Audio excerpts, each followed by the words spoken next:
Her small hand, warm against the winter cold, reached for the deadliest man in Detroit, and with 5 words whispered through snowfall, she offered him the one thing his empire could never buy, a home.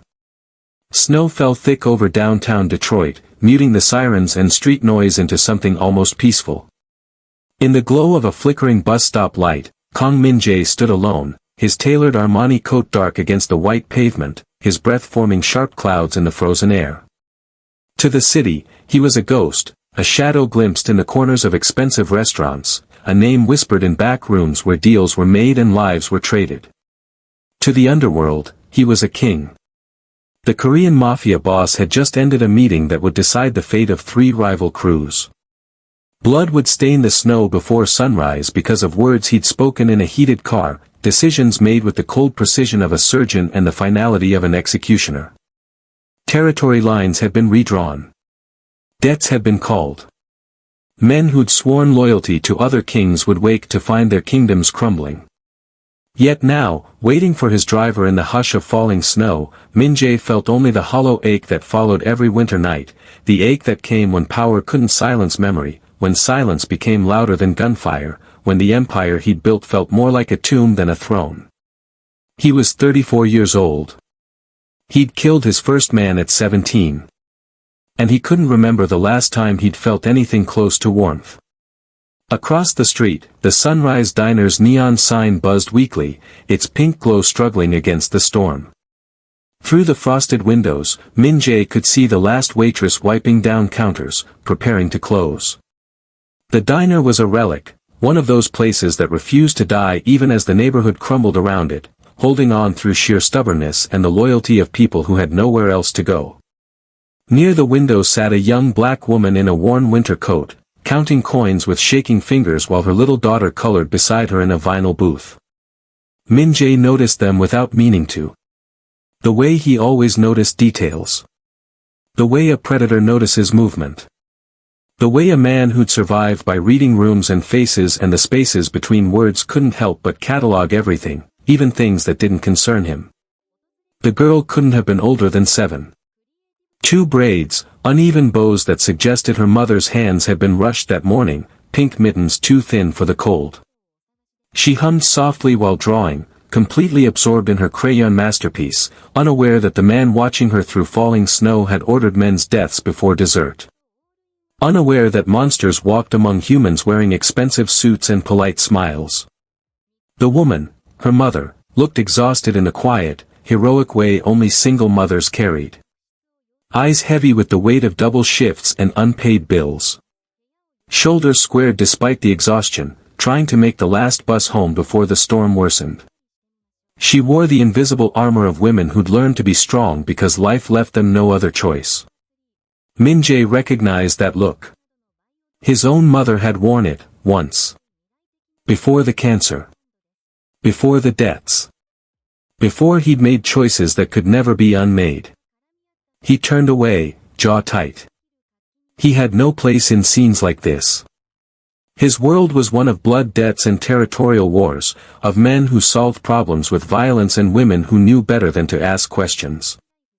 Innocence was a luxury he couldn't afford, a weakness that got people killed. The girl's laughter drifted across the street, bright and clear despite the muffling snow. Min-jae's phone vibrated. Urgent. His second-in-command, no doubt confirming the night's work was underway. He should answer. He should get in the car when it arrived and disappear back into the shadows where he belonged. Instead, he stood there, watching snow gather on his shoulders, listening to a child's laughter like it was a song from a life he'd never lived. Inside the diner, Lila Williams was putting the finishing touches on her drawing, a house with a crooked chimney, 2 stick figures holding hands under a sun that took up half the page. She'd used every crayon in her small box, mixing colors with the fearless creativity of a child who hadn't yet learned that the world demanded things make sense. "Mama, look." She held up the drawing proudly. "It's us in our new house." Her mother, Grace Williams, managed a smile that didn't quite reach her eyes. "It's beautiful, baby. When we get our new house, can we have a dog? Maybe someday. And a big yard? We'll see. N. Lila, honey, we need to catch the bus. Grace counted the coins again, her heart sinking. $2.37.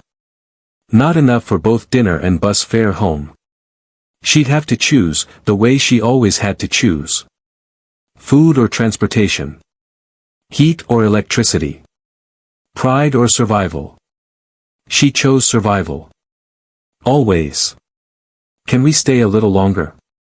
Lila asked, sensing her mother's tension without understanding it. It's warm here. Grace's throat tightened. Even her daughter knew their apartment was freezing because the landlord forgot to fix the heating. Again. Just a few more minutes, she whispered. Outside, Min Jae's driver finally arrived, a black Mercedes with tinted windows, anonymous and expensive. The kind of car that made people look away instinctively, sensing danger they couldn't name. Jin Ho, his driver and bodyguard, stepped out. Late 30s, built like a wall, with eyes that had seen too much and hands that had done worse. He bowed slightly. Boss. The South Side matter is handled. Clean. Min Jae nodded. Good. The Italians are requesting a sit-down. Tomorrow, neutral ground. Tell them I'll consider it. Jin Ho hesitated. Boss, are you alright? It was a question his men never asked. Min Jae was always alright. Always controlled. Always 3 steps ahead. Emotions were liabilities. Weakness got you killed.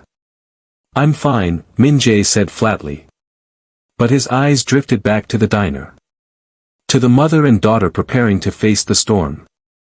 To the innocence he'd forgotten existed. Then the diner door opened. A gust of wind and snow rushed in, aggressive and sudden. Lila's drawing, her precious house with the crooked chimney, flew from her hands and tumbled out the door, dancing across the icy sidewalk like a fragile bird trying to escape. No! Lila cried out, scrambling after it. Lila, wait! Grace reached for her, but the girl was already moving, her small body launched forward by pure instinct and 7-year-old determination. She burst through the door, pink mittens reaching for the spinning paper, her worn sneakers hitting the icy step outside. And she slipped. Time fractured into slow motion. Min Jae saw it happening. The girl's feet losing traction. Her body pitching forward. The concrete waiting below, unforgiving and cold. Instinct moved faster than thought. One moment he was standing by his car. The next, he was there, one gloved hand catching her small shoulders, steadying her before gravity could claim its prize. For a heartbeat, the world stopped. Snow fell in suspended silence. Min Jae looked down at the small weight in his hands, so light, so fragile, so impossibly alive, and felt something crack in his chest. Something he'd buried so deep he'd forgotten it existed. Lila looked up at him. Not afraid. Not cautious. Just, curious. Her dark eyes were wide, catching the streetlight like polished stones. Snow clung to her braids like scattered diamonds. Whoa, she breathed, then laughed, a sound so pure it seemed impossible in the frozen Detroit night. You're really tall. Her mother rushed out, panic flashing across her face, hands reaching. Oh my God, Lila. I'm so sorry, sir, she shouldn't have, please, she didn't mean. She's fine, Min Jae heard himself say quietly, his voice rough with disuse. He released the child gently, as if she were made of glass. But Lila didn't run back to her mother. Instead, she studied him with the open fascination only children possessed, before life taught them to hide their hearts, before the world taught them fear. She looked at his sharp cheekbones, carved by genetics and hardened by violence. The thin scar near his left eyebrow, earned in a knife fight he'd barely survived at 19. The faint dragon tattoo disappearing beneath his collar, marking him as someone dangerous, someone from a world good people avoided. But Lila didn't know about worlds like his. She only saw a person. You look really serious, she said matter-of-factly. Min-jae didn't answer. Didn't know how. Grace grabbed her daughter's hand, mortified. Lila, that's not polite. We need to go. But the girl kept staring, her small face thoughtful in the way children get when they're working through something adults have stopped noticing. Are you sad? She asked simply. The question landed like a blade between ribs. Have you ever met someone who changed your life in an instant? Share your story in the comments below. Grace gasped. Lila, that's rude. It's okay, Min-jae said, surprising himself. The words came unbidden, pushed past defenses he'd spent years building. Lila tilted her head, studying him the way children study puzzles they're determined to solve. Mama says people look sad when they're carrying heavy things inside. The word struck deeper than any bullet ever had. Min-jae stood frozen, his expensive coat suddenly feeling like armor he was too tired to wear. Behind him, Jin-ho shifted uncomfortably, hand instinctively moving toward the concealed weapon at his hip, not in threat, but in the learned wariness of men who knew that emotional moments were when people were most vulnerable. But Min-jae barely noticed. He was caught in the gaze of a 7-year-old who somehow saw past the tailored suits and calculated violence to something he'd buried so deep he'd forgotten it existed.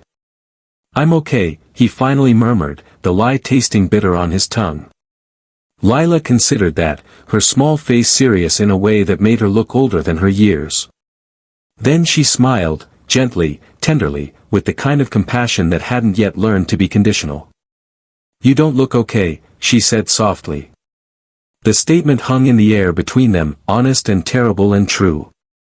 Snow drifted down like falling stars, catching in Lila's braids, settling on Min-jae's shoulders, building a quiet barrier between the moment and the world beyond. The street sounds faded. The cold dulled. Everything narrowed to this, a child's concerned eyes and the weight of years Min-jae had spent convincing himself he was fine. Grace pulled Lila closer, her own eyes downcast. I'm so sorry, sir. She doesn't understand. She understands perfectly, Min-jae said quietly. And that was the terrifying truth of it. This child, who should have been running from him, who should have sensed the danger he carried like cologne, instead saw straight through to the wound at his center. The loneliness. The exhaustion. The way power had isolated him more completely than any prison ever could. Lila's drawing lay forgotten on the sidewalk, already collecting snow. She bent to retrieve it, then straightened, holding it up proudly despite the wet spots spreading across the paper. This is me and Mama, she said, pointing to the stick figures. In our new house. Someday. Min-jae looked at the drawing. At the crooked chimney and oversized sun. At the two figures holding hands under crayon rainbows that defied winter's gray reality. Hope, drawn in primary colors. A future imagined by someone too young to understand how futures got stolen. It's beautiful, he said, and meant it. Lila beamed.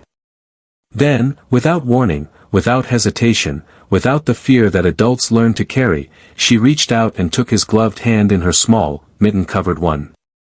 The touch landed like lightning. Min-jae froze. Behind him, Jin-ho tensed, ready to intervene. But Min-jae raised his other hand in a subtle gesture, stand down. Lila's hand was warm despite the thin mittens. Small. Trusting in a way that made Min-jae's chest constrict painfully. When was the last time someone had touched him without wanting something? Without fear. Without calculation. He couldn't remember. You're really cold, Lila observed, her fingers tightening slightly around his.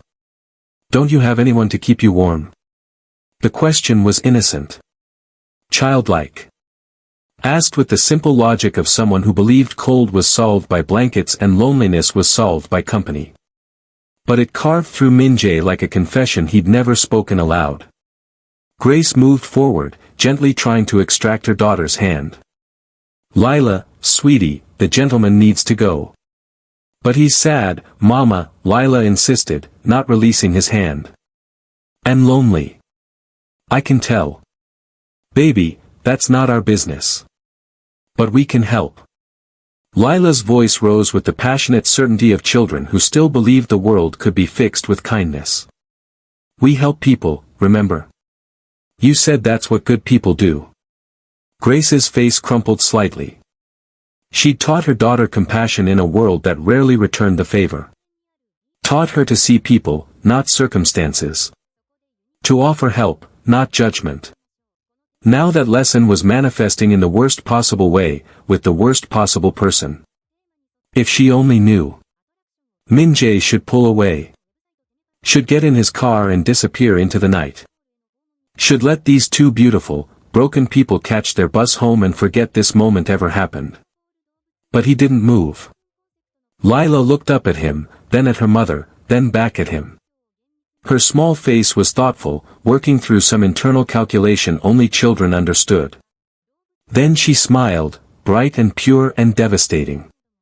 If you're lonely, she said softly, squeezing his hand, you can take my mom. Silence. Complete, absolute, world-ending silence. Grace's face turned crimson. Lila. Min-jae's breath caught. Jin-ho's eyes went wide. But Lila only smiled brighter, proud of her solution, oblivious to the chaos her words had created. She's really nice, the girl continued earnestly, warming to her pitch. And she makes the best hot chocolate in the whole world. And she always fixes broken things. She fixed my teddy bear when his arm fell off, and she fixed the sink when it was leaking, and she fixed the window when. But the girl pressed on, speaking faster now, as if afraid the adults would interrupt before she made her case. And she gives the best hugs. Really good ones that make you feel safe. And she never gets mad, even when things are really hard. And she's beautiful, don't you think she's beautiful? Min-jae's eyes shifted to Grace for the first time, really looked at her. She was beautiful, though not in the polished way of the women in his world. Her beauty was earned, worn into her features by years of fighting and surviving. In the glow of the streetlight, he could see the exhaustion carved beneath her eyes, the worry lines at her mouth, the way her shoulders carried weight invisible to anyone who hadn't also learned to bear burdens alone. But he could also see the strength. The dignity. The fierce love she had for the small girl offering her away like a prize. Grace couldn't meet his eyes. I'm so sorry, she whispered. She's 7. She doesn't understand what she's saying. I do understand. Lila insisted. You're always sad too, Mama. Every night you think I'm sleeping, but I hear you crying. And I know you're scared about the rent money. And I know you're tired all the time. Grace's eyes filled with tears. So if you had someone to help, Lila continued, her logic flawless in its simplicity, you wouldn't have to be sad anymore. And he wouldn't have to be sad anymore. And everyone would be happy. She looked between them expectantly, as if waiting for the adults to recognize the obvious solution she'd presented. Min-jae stared at this child, at the innocence offering him something he had never believed he deserved. A family. A home. A second chance. His chest tightened painfully. Somewhere behind him, his phone vibrated again, urgent, dangerous, calling him back to blood and shadow. Back to the empire that demanded everything and gave nothing. Back to the life he'd built on graves and compromises. But for the first time in years, he didn't reach for it. Instead, he crouched slowly, carefully, until he was at Lila's height. Eye to eye with innocence. Face to face with the kind of purity his world destroyed. Up close, he could see the small scar on her cheek, barely visible. Could smell the cheap shampoo in her braids. Could see the hope shining in her eyes like she'd just given him the greatest gift in the world. That's a very generous offer, he said hoarsely, his voice cracking on the words.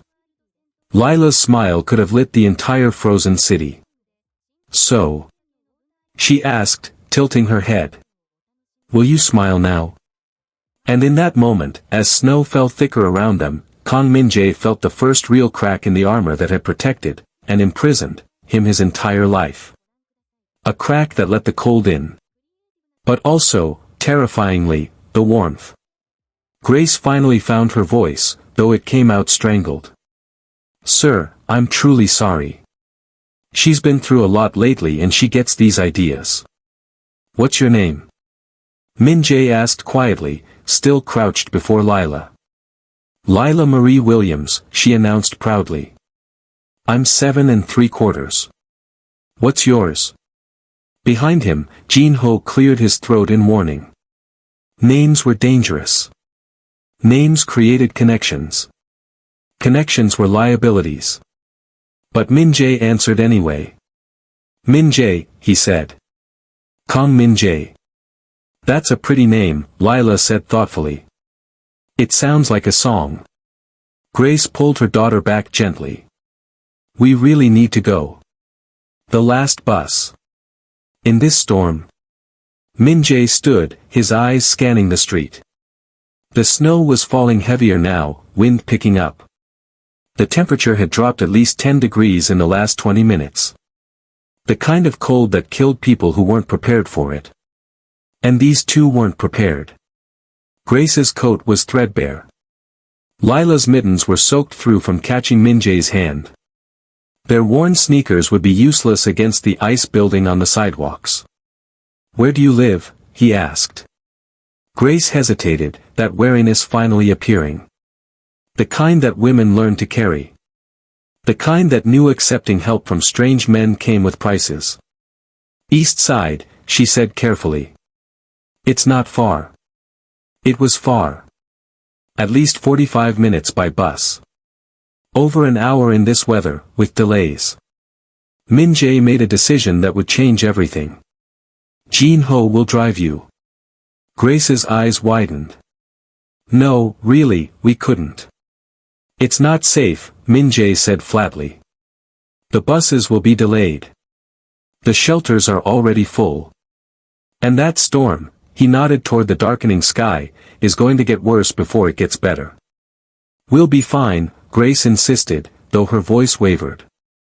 "Mama," Lila whispered, tugging her mother's sleeve. "I'm really cold." The words broke something in Grace's expression. The pride that had kept her going. The determination to handle everything alone. The fear of accepting help because help always came with strings. But she was also a mother. And her daughter was cold. Min Jae saw the moment she surrendered, saw the way survival overruled caution. "Just a ride," she said quietly. "Nothing more." "Just a ride," Min Jae agreed. He nodded to Jin Ho, who moved immediately to open the car door. Grace helped Lila inside, then hesitated before following.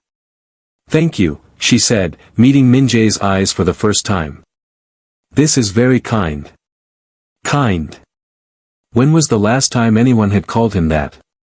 "Where will you go?" she asked, noticing he wasn't getting in the car. "I have other business to attend to," Min Jae said, which wasn't a lie. His phone had vibrated 6 more times. The world he'd built was demanding his attention. Blood and money waited for no one. Lila pressed her face against the window, breath fogging the glass.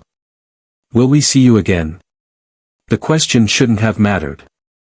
He should say no.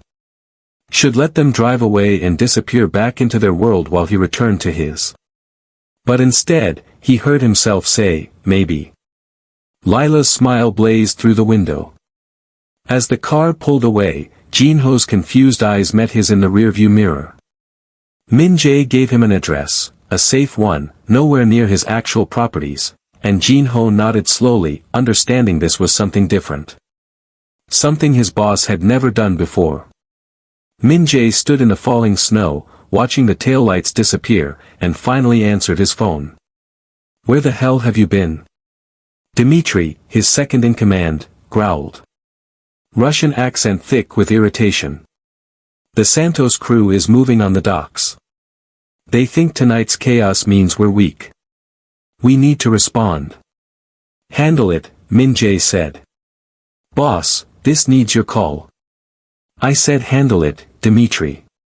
His voice carried the edge that made men obey without question. Do what needs to be done. I'll be there within the hour. He ended the call. For 60 seconds more, he stood there, letting snow gather on his shoulders, staring at the spot where the car had been. A child had offered him her mother. As if he were someone who deserved saving. As if broken things could be fixed with hot chocolate and hugs. As if a man like him could ever be part of something as simple and pure as a family. The thought should have been laughable. Instead, it ached. In the car, Grace sat stiffly, acutely aware of the leather seats, the new car smell, the partition between them and the silent driver. This vehicle cost more than she made in 5 years. The man who'd offered this ride carried himself like violence barely contained. And Lila had just offered her to him like she was a prize at a carnival. Mama? Lila whispered, curling against her side. Yes, baby. Did I do something wrong? You seem upset. Grace pulled her daughter close, breathing in the scent of her cheap shampoo and the innocence that still clung to her despite everything. No, sweetie. You didn't do anything wrong. Then why are you crying? Was she? Grace touched her cheek, surprised to find it wet. I'm just tired, she said, which was true. Bone deep, soul exhausted, tired. Mr. Minjay seemed nice, Lila said thoughtfully. Really sad, but nice. Lila, you can't just offer people your mother, Grace said gently. That's not how the world works. Why not? You're always helping people. Mrs. Chen next door. Marcus from your work. Even that mean lady at the laundromat who yells a lot. That's different. How? How did you explain to a 7-year-old that the world was divided? That some people were safe and others weren't? That men in expensive coats with dangerous eyes weren't the kind you invited into your life? He's a stranger, baby. You always say strangers are just friends we haven't met yet. Grace closed her eyes. Her own words, weaponized by her daughter's logic. Some strangers, she corrected carefully, need to stay strangers. But even as she said it, she remembered the way Minjay had looked at Lila. The gentleness in his hands as he'd steadied her. The crack in his voice when he'd said, "That's very generous." He'd looked at them like they were something precious. Like they were something he'd lost and suddenly found. It terrified her. Because Grace recognized that look. She'd seen it in the mirror often enough. The loneliness. The hunger for connection. The bone-deep exhaustion of surviving alone. What would you do if a stranger showed you unexpected kindness? Drop your thoughts in the comments. The car pulled up to their apartment building, a rundown complex where most lights were broken and the stairs smelled like mildew and defeat. Grace tensed, suddenly ashamed of where they lived, though she'd worked 3 jobs to afford even this. Jin-ho parked but didn't speak. Just waited. Thank you, Grace said quietly. For the ride. Tell Mr. Kong, tell him thank you. Jin-ho nodded once, his expression unreadable. As they climbed out, Lila turned back, pressing her small hand against the window one more time, waving at the silent driver who'd brought them safely home. Grace guided her daughter up the broken stairs, keys shaking in her frozen fingers. She didn't see Jin-ho pull out his phone. Didn't hear him report their address to Minjay. Didn't know that in that moment, the most dangerous man in Detroit was writing down where they lived, marking them as something that mattered in his carefully controlled world. Something worth protecting. Something worth returning to. 3 days passed. 3 days where Grace convinced herself it had been a strange dream. A moment of kindness from a stranger she'd never see again. She went back to her double shifts at the hospital, cleaning rooms where people got better or worse but never thanked the invisible hands that kept things sterile. She stretched meals. She smiled for Lila. She pretended the heating worked when it didn't. She survived, the way she always had. On the 4th morning, she opened her apartment door to find an envelope. Plain. White. Her name written in elegant script. Inside, $3,000 in cash and a note in the same elegant handwriting. For the heating. And whatever else needs fixing. KM. Grace's hands shook. No return address. No demands. Just money she desperately needed and a kindness that made no sense. She should return it.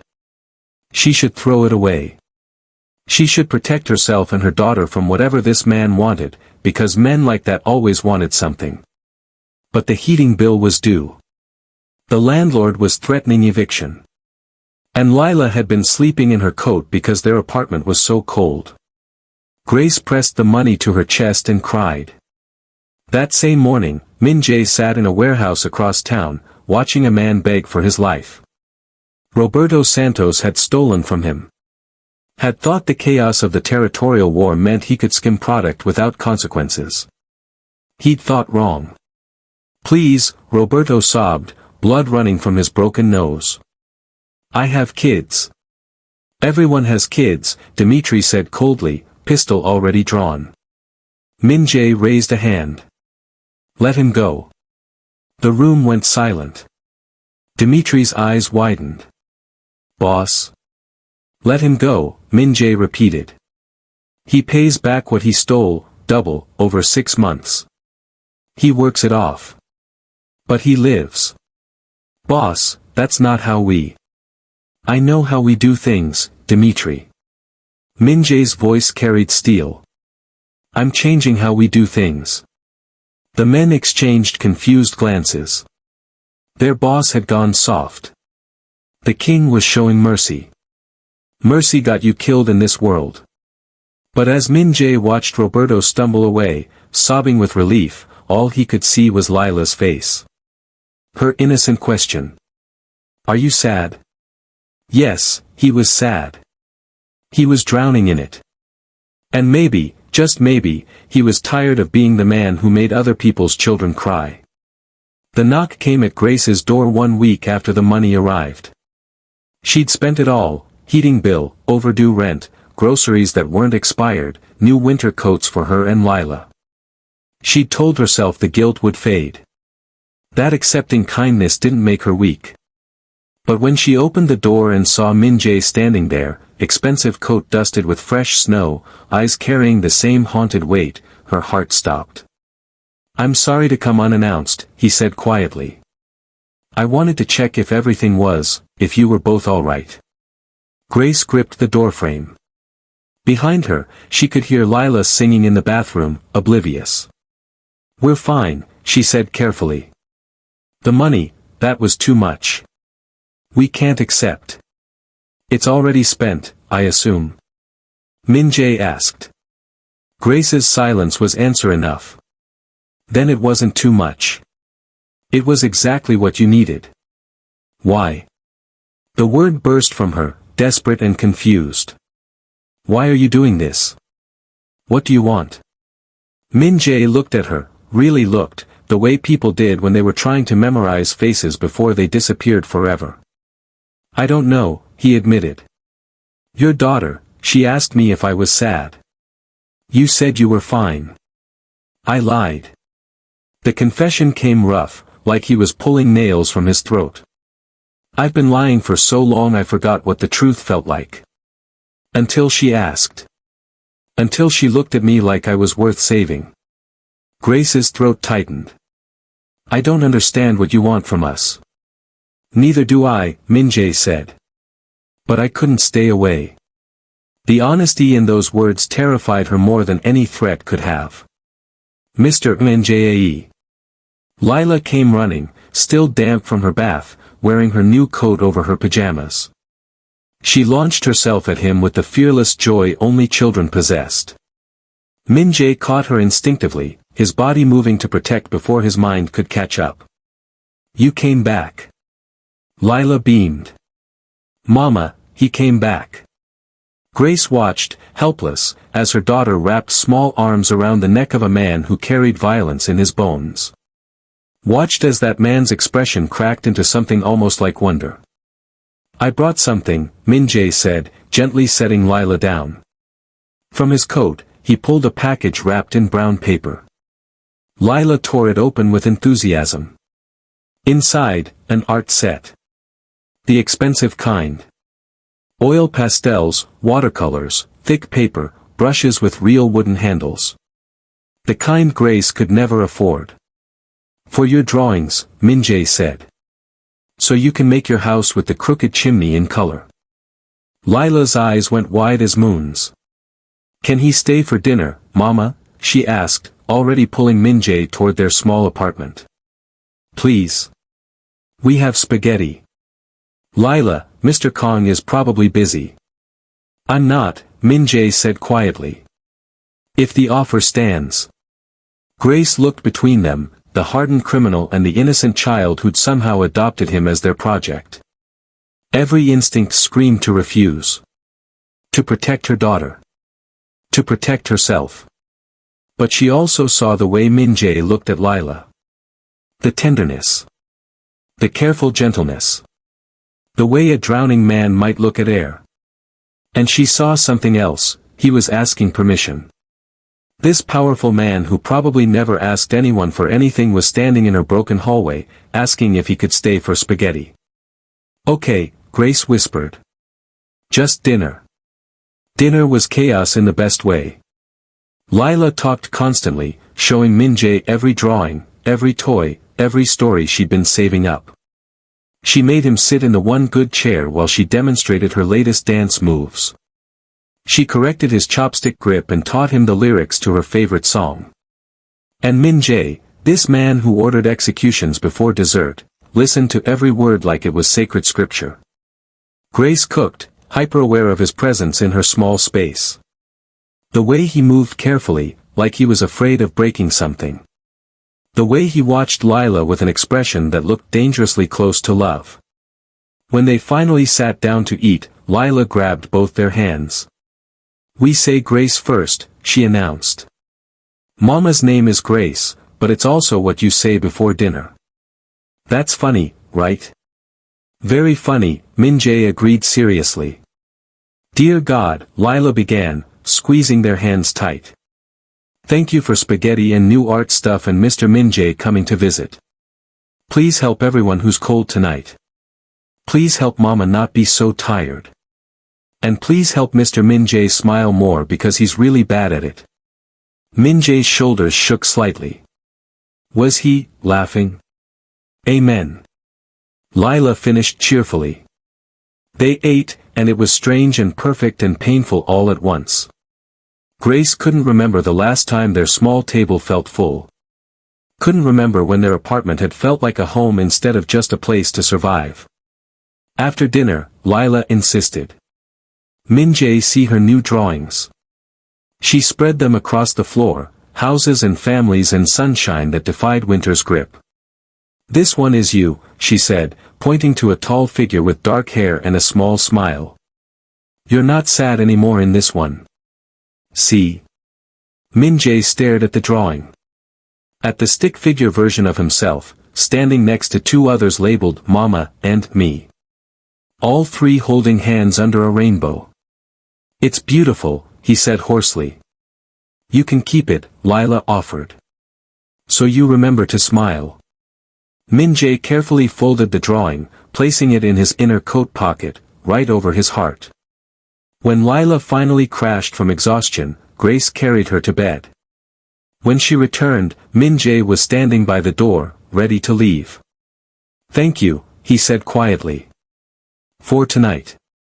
For letting me pretend, just for a moment, that I was someone else. Grace studied him, this impossible man who'd somehow invaded their lives. Who are you really? Min-jae met her eyes. Someone who doesn't deserve your kindness. Someone who's done terrible things. Someone who should walk away and never come back. But you won't, Grace said. It wasn't a question. No, Min-jae admitted. I don't think I can. Why? Because your daughter asked me to smile, he said simply. And no one's asked me that in 20 years. Because she thinks broken things can be fixed. Because she looked at me and didn't see a monster. What did she see?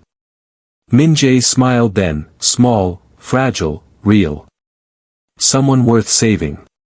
Grace's breath caught. I can't promise I'm safe, Min-jae continued. I can't promise my world won't touch yours. I can't promise I'm the kind of man you should let into your life. Then why are you here? Because I'm asking anyway, he said. Because for the first time in my life, I want to be better. Because your daughter offered you to me like you were a gift, and I want, his voice cracked, I want to be someone worthy of that gift. Silence stretched between them. Grace should say no. Should protect her daughter from whatever darkness this man carried. Should choose safety over possibility. But she'd spent years being safe, and it had given her nothing but exhaustion and loneliness and cold apartments.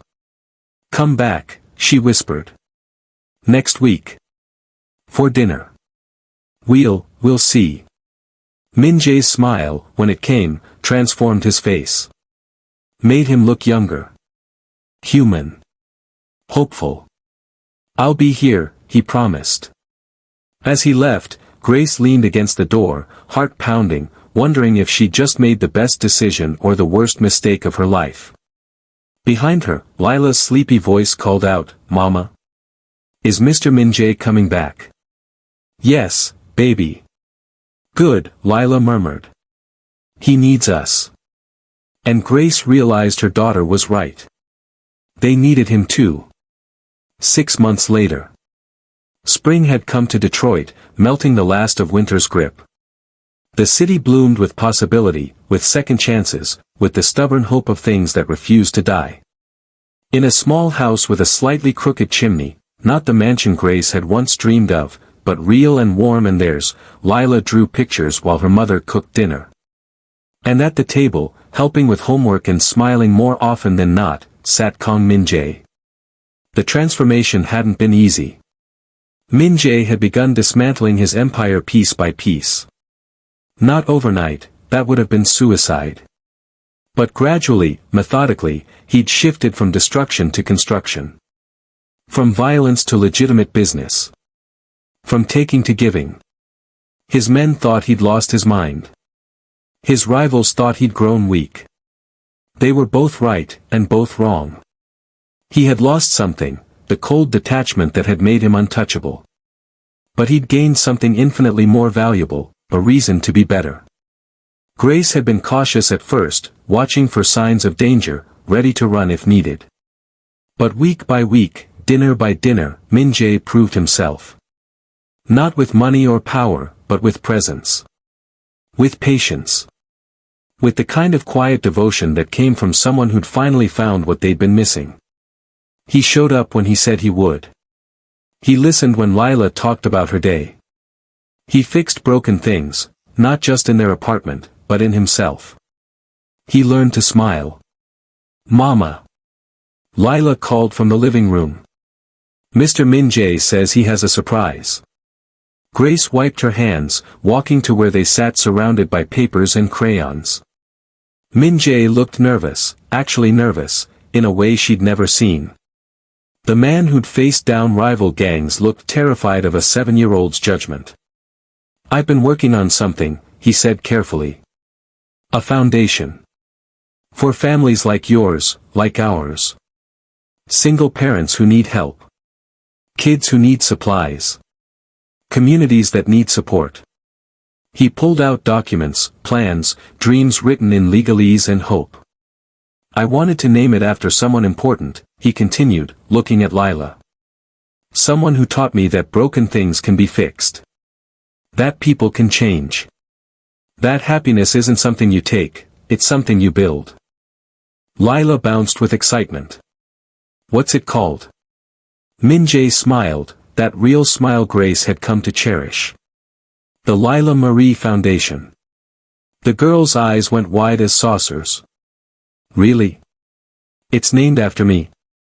You changed my life, Min-jae said simply. You asked me to smile. You offered me your mother like she was precious. You saw someone worth saving when everyone else saw a monster. Grace felt tears building. So yes, Min-jae continued, his voice thick. It's named after you. Because you reminded me that kindness exists. That redemption is possible. That sometimes, the bravest thing you can do is offer someone hope.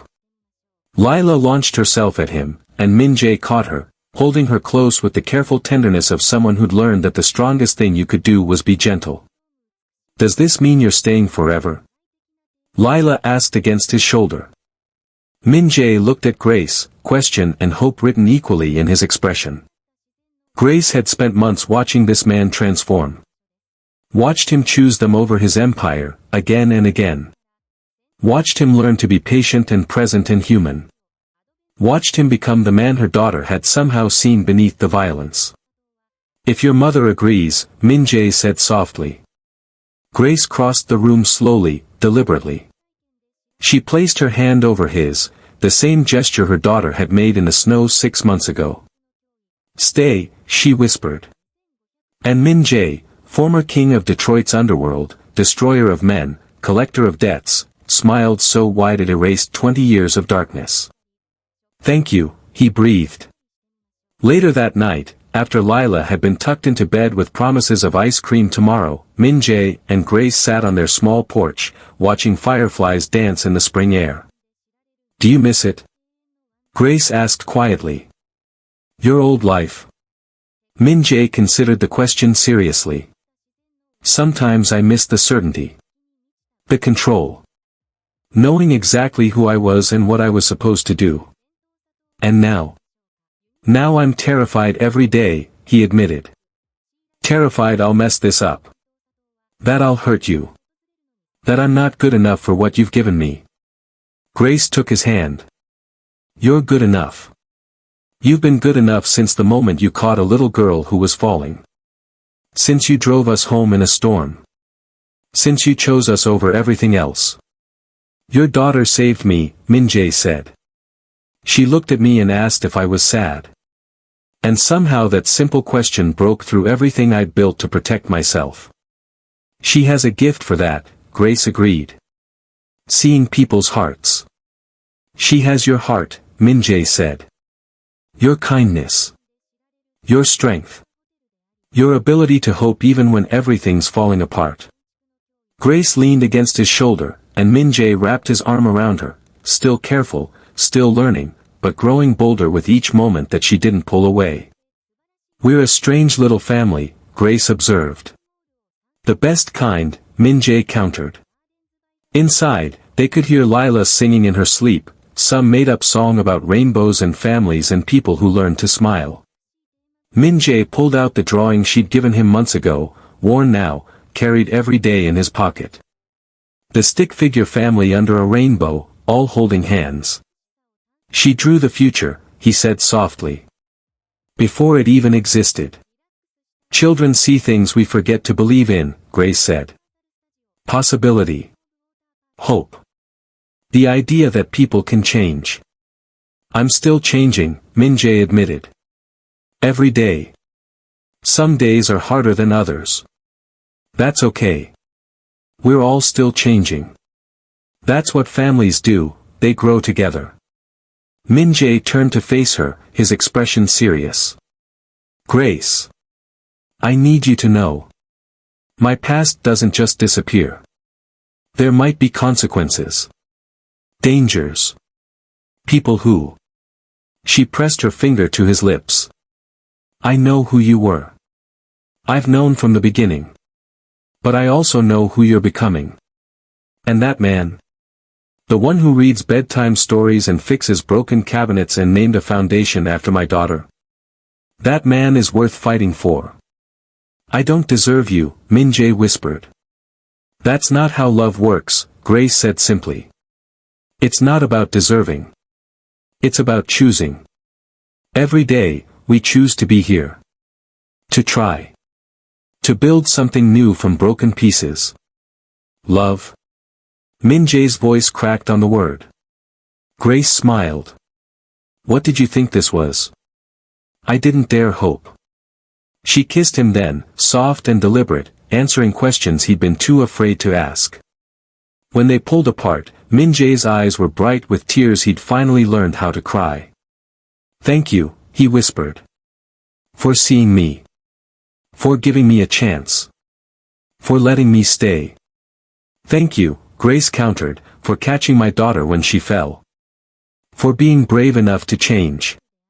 For choosing us. From inside, Lila's voice called out, "Are you guys gonna get married?" Because I already drew the picture and everything. They laughed, real, full, joyous laughter that echoed into the spring night. Min-jae stood, pulling Grace up with him. Should we tell her? Tell her what? From his pocket, Min-jae pulled out a small velvet box. Inside, a simple ring. Nothing ostentatious. Nothing that screamed wealth or power. Just a promise, shaped in gold. I bought it 3 months ago, he admitted. I've been carrying it, waiting for the right moment. Waiting to be sure I was someone who deserved to ask. Grace's hands flew to her mouth. I'm not perfect, Min-jae continued. I never will be. My past is complicated. My present is messy. But my future, he opened the box, I want it to be with you. With Lila. Building the family I never thought I could have. You're sure? Grace whispered. This isn't the life you planned. Plans change, Min-jae said, echoing her daughter's simple wisdom. People change. And sometimes, a 7-year-old girl looks at you on a snowy night and offers you everything you've been missing. Sometimes she asks you to smile. And you realize that's all you've ever wanted, someone who believes you still can. Yes, Grace breathed. Yes, yes, 1,000 times yes. He slipped the ring on her finger, and Grace pulled him close, both of them laughing and crying at once. The door burst open and Lila ran out, throwing her arms around both of them. I knew it. I drew it months ago. We're gonna be a real family. We already were a real family, Min-jae said, scooping her up. From the moment you offered me your mother. From the moment you asked me to smile. And do you?